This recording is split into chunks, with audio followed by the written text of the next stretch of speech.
Yemen's Houthi authorities have ordered US and British staff of the United Nations and Sanaa-based humanitarian organization to leave the country within a month. A document and a Houthi official said on Wednesday. The decision follows strikes by the United States and Britain with support from other nations against military targets of the Iran-aligned group, which has been launching attacks on commercial ships in the Red Sea that says are linked to Israel. The US government last week also returned the Houthis to a list of terrorist groups as Washington tries to stem attacks on international shipping in the Red Sea. The Houthis have said their attacks are in solidarity with the Palestinians as Israel bombards Gaza.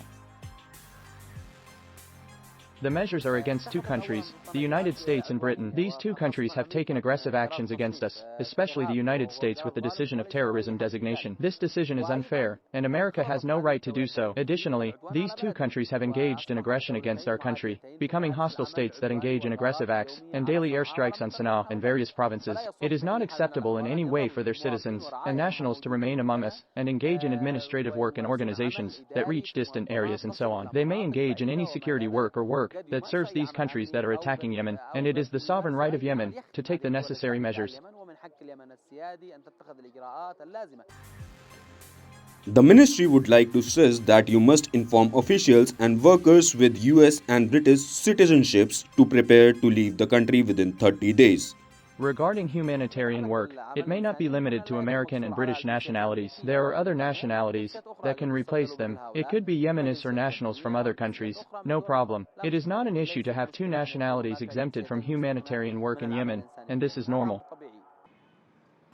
The letter also ordered foreign organizations to not hire American and British citizens for Yemen operations. Houthi top negotiator Mohammed Abdul Salam confirmed the letter's authenticity to Reuters. The office of Hawkins, who is himself a British national, did not respond to a request for comment. Nasruddin Amir, who heads the Houthi-run Yemen news agency Sabah, told Reuters that the measures are against two countries, the United States and Britain, because they have taken aggressive actions against Yemen, calling them unfair. The response was a natural political response and a natural reaction from Yemen to the Zionists and Americans. We hope that other countries follow Yemen's lead because the more the efforts of countries unite, the greater pressure we will exert on the Americans and Zionists.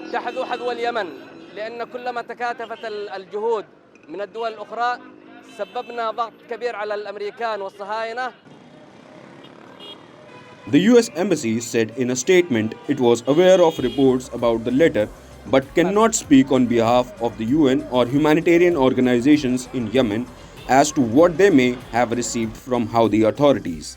The British Embassy said staff had not yet been told to leave and the mission was in close contact with the UN on the issue.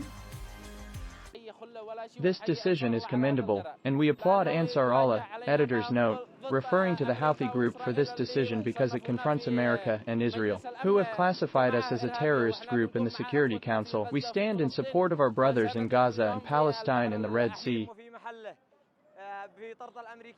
The decision is wise and appropriate to expel the Americans and the British from our territories because they may send coordinates and intelligence information. We do not want any American or British presence in our country, especially since they have attacked us. We will strike them back blow after blow, at sea and on land. By the will of God, we will overcome them.